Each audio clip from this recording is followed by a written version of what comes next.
बिछाने का मतलब तुम कोई महान नहीं हो गए हो। अपने में दैन्यता नहीं तो वैष्णव किस बात के। आसन ग्रहण वैसे ही बिछा हुआ है, उसके ऊपर आसन लगा हुआ है गुरुजनों के लिए, श्रेष्ठ जनों के लिए। आप आसन में बैठने के अधिकारी हैं। सत्कर्म के द्वारा कमाए हुए धन से मात्र देवो भव पितृ, हम बार बार चिल्ला के कह रहे, क्योंकि कलयुगी इन पुत्रों को अब समझ में नहीं आ रहा।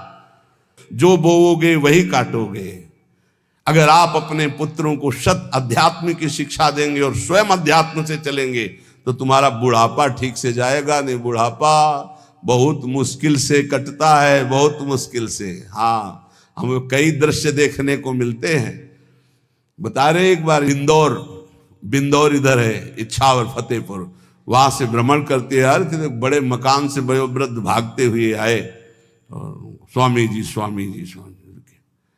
बहुत कष्ट में हो। क्या कष्ट है आपको? आप तो महल से उतर रहे हैं। ये किसका है? बोले मेरा ही है।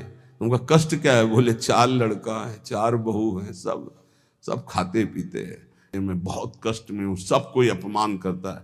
तुमका निकलो फिर बाहर, बाबा जी बनो, भजन करो, भगवान के मार्ग का अनुसरण करो। चौथी अवस्था है। बोले ये तो नहीं हो सकता, रहूंगा तो यही कुछ ऐसा कर दो कि जिससे हमारे बच्चों की बुद्धि बदल जाए, जो हमको पीटते हैं, गाली देते हैं।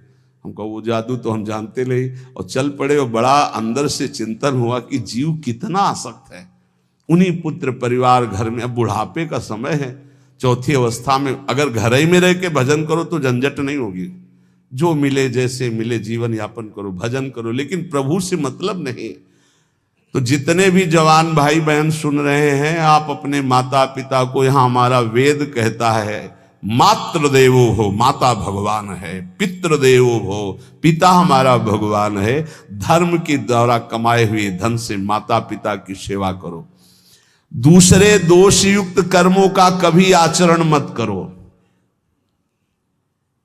यन्यस्माकं सुचरितानि तानि तोयो पापाश्यानि नो इतराणि। सुंदर आचरण करो जो महापुरुषों के द्वारा विधान किए गए हैं, पाप आचरण कभी मत करो। हमारे आचरणों में से एक भी ऐसा आचरण नहीं होना चाहिए जो दूसरे को दुखी करके धन संपत्ति लेने वाला हो। वेद कहता है पापाचरण किया और आपको गड्डी पकड़ा दी, आप निर्दोष को दंड दे दिए और दोषी को धन के कारण मुक्त कर दिए। अब आपके परिवार में जो तांडव मचेगा वो झेल नहीं पाओगे, चाहे कोई भी हो। बहुत ध्यान से सुनना, है सत्संग है, ये शास्त्र है। जो अधर्म पूर्वक दूसरे के द्वारा दिए हुए धन से गलत निर्णय करता है, दोषी को मुक्त करता है और निर्दोष को दंड देता है, उसको दुखिया को न सताइए, दुखिया देगा रोए। जब दुखिया के मुखिया सुने तब तेरी गति क्या होए। मर्सरीज गाड़ी में भून जाओगे भुट्टे की तरह अंदर, कोई सांस लेने की जगह नहीं मिलेगी। कैसे? आगे से गाड़ी में किसी कारण आग लग गई, चलती गाड़ी में। अब आजकल सब रिमोट का सिस्टम होता है, वो तार जल गए जिनसे गेट खोला जाता है। अब गेट लाख लोग हैं आसपास, कोशिश कर रहे हैं, न गेट खुल रहा है, न शीशा तोड़ा, भम मचा हुआ है। चीखते हुए अंदर एक एक परिवार का सदस्य भस्म हो रहा है। क्यों?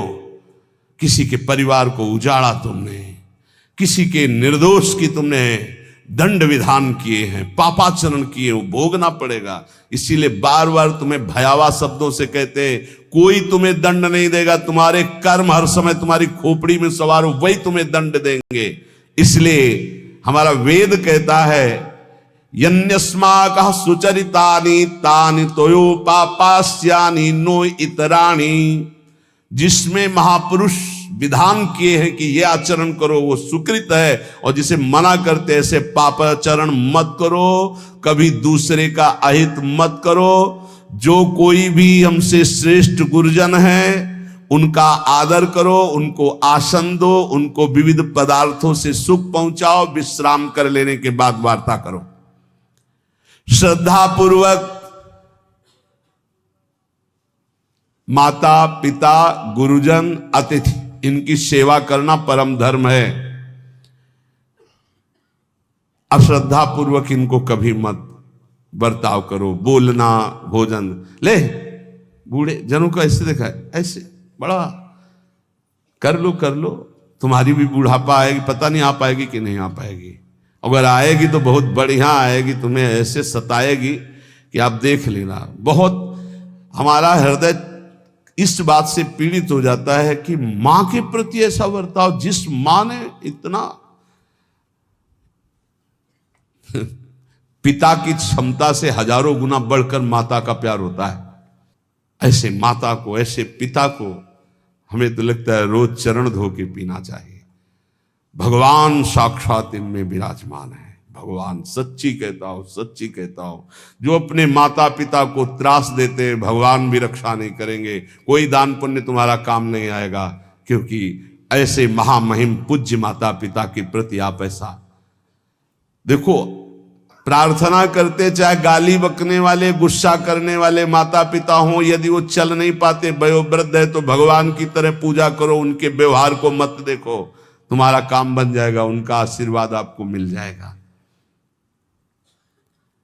आर्थिक स्थिति के अनुसार अतिथि की सेवा करो, गुरुजनों की सेवा करो, भय से भी युक्त होकर सेवा करो। अधिकार है माता पिता का, गुरुजनों का, यदि आप सेवा नहीं करोगे तो अपराध लगेगा। इतना बड़ा शरीर पैदा किया है, लेबरी करो, रिक्शा चलाओ, उससे जो मिले अपने माता पिता की सेवा करो। तो यहां कह रहे कि ये चार अगर आपके पास हैं, इनका सदुपयोग नहीं हो। यौवनम धन संपत्ति प्रभुत्व अविवेकता एकैपमप्यनर्थायम किमु यत्र चतुष्टयम। यदि धन है, जवानी है, आपका प्रभुत्व चलता है, बड़े पद में हो और अज्ञानी हो, एक तो सर्वनाश कर देता है, फिर चारों हो तो सर्वनाश पक्का। और यदि कहीं भगवान का आश्रय मिल जाए, संत जनों, तो ये परम मंगलदायक है। अविवेक विवेक में बदल जाता है।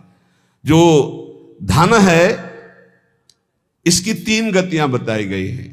दान भोग विनाशश्च रायः स्युर्गतस्त्रिधा। तीन गति होती है, एक दान और एक स्वयं भोग करना, और अगर नहीं किया तो सर्वनाश, वो नाश को ही प्राप्त हो जाएगा। गांव के कंजूस जनों के धन दीवालों में निकलते हैं, मटकी में बंद बंद करके दीवाल में पैक कर दिया और मर गए। अब दीवाल में नहीं, अब लॉकर में है, बैंक में है। कितने हैं? बोले इतने करोड़। कभी ना तो धर्म किया ना दान किया, कंजूस रात दिन उन्हीं रुपए का चिंतन किया, मर गए। एक रुपए का भी कभी सतमार्ग में प्रयोग नहीं किया। कह रहे दान भोग विनाशश्च, तीन गतियां हैं। दान या स्वयं भोग कर लो और या विनाश हो जाएगा। तो शोधन धन्य प्रथम गति जाकी, वो धन धन्य है जिसकी प्रथम गति क्या? दूसरों को सुख पहुंचाने में लगा। अस्पताल में दे दिया, गरीब लोगों की औषधियों के, या भूखी गौओं के उदर पोषण में, या संत महात्माओं के निवास या वस्त्र या भोजन, ये सब उत्तम गतियां हैं।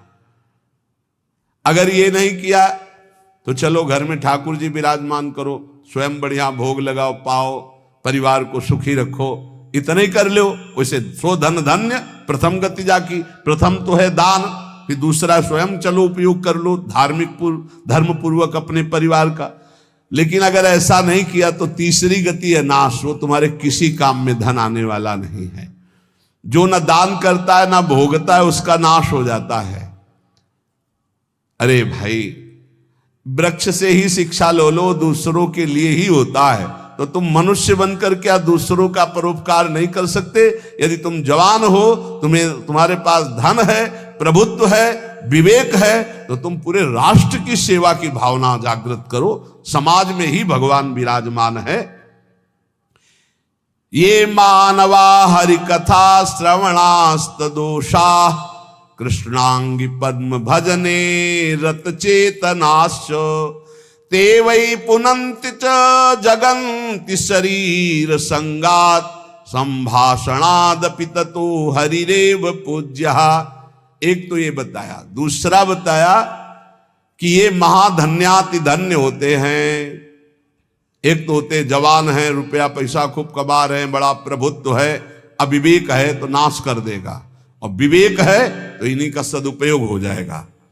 एक है जो सबसे हटकर है, ये मानवा हरिकथा श्रवणास्त अधूषाः, जो रात दिन नाम जप करते हैं, भगवान की चर्चा करते हैं और सुनते हैं, और अधूषाः, वो सारे दोषों को अपने मिटा चुके हैं। कृष्णांगी पद्म भजने रत चेतनाश्च, निरंतर अपने चित्त को प्रभु के भजन में डुबोए हुए हैं, प्रभु के चरणों के ध्यान में अनुरक्त किए हुए, उनका क्या प्रभाव होता है?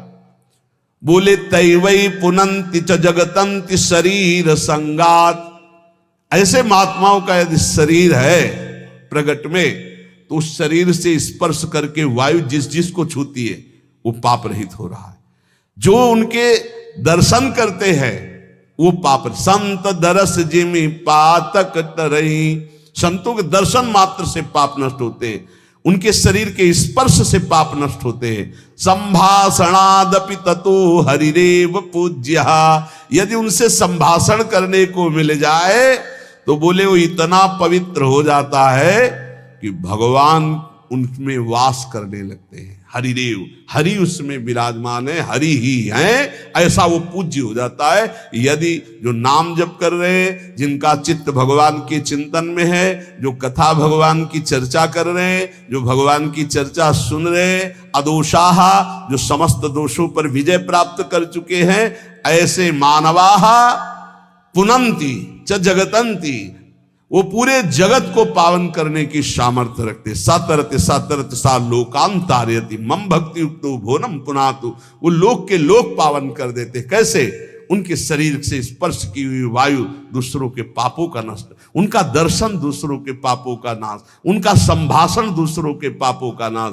यदि संत संग मिल गया तो निश्चित हरिरेव ही, वो भगवान से ही मिल रहा है, क्योंकि वहां भगवान जागृत है सबके हृदय में, पर भगवान शयन कर रहे हैं, माया का पर्दा लगाए। संत के हृदय में भगवान पर्दा रहित होकर जागृत हो चुके हैं, तो उनके दर्शन से, संभाषण से, स्पर्श से निश्चित परम कल्याण इस जगत का होता है। कौन भगवान? भगवान किसे कहते हैं? तो बोले सनंदन मुनि बोल रहे हैं। सनातन जी की सुना, एकादशी व्रत पर बोले, और अभी तक सनक जी बोल रहे। अब सनंदन जी कह रहे ऐश्वर्य समग्रस्य धर्मस्य यशसः श्रियः ज्ञान वैराग्ययोश्चैव शरणां भग इतीर्णा।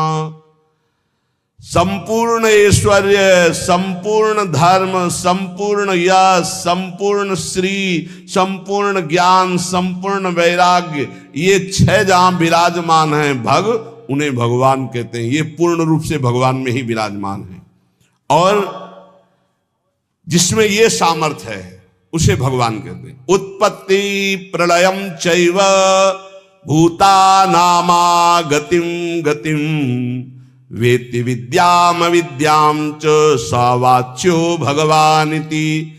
जो सबकी स्वयं अपने संकल्प से उत्पत्ति करता है, उत्पत्ति करने वाले ब्रह्मा जी की भी जो उत्पत्ति का कारण है, जो अपने ही बल से सबका विनाश कर देता है, प्रलय, और जो सबका पालन करता है उसे भगवान कहते हैं। जो आवागमन तथा विद्या अविद्या इसका स्वामी है उसे भगवान कहते हैं। जो संपूर्ण ऐश्वर्य, संपूर्ण धर्म, संपूर्ण यश, संपूर्ण श्री, संपूर्ण ज्ञान, संपूर्ण वैराग्य और उत्पत्ति, पालन, प्रलय का स्वामी, जो विद्या अविद्या आवागमन जिसी के इशारे से होता है, वही है भगवान, वही सबका भगवान है।